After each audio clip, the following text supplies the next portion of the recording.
Segons les dades de l'enquesta de població activa, més del 52% dels joves que busquen feina estan a l'atur.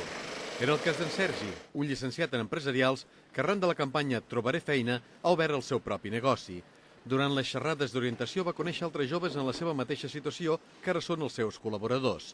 Després de la bona experiència anima tothom a utilitzar tots els recursos.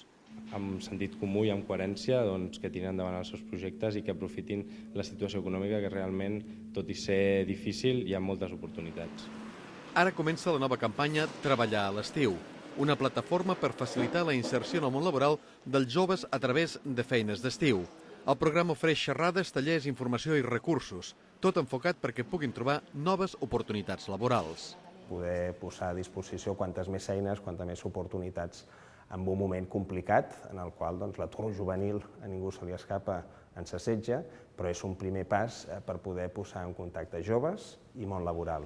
Fins a 700 aspirants van assistir l'any passat a les xerrades per buscar aquestes oportunitats i aquest any s'hi esperen més assistents i també més empreses estrangeres i multinacionals que busquen el talent a Barcelona.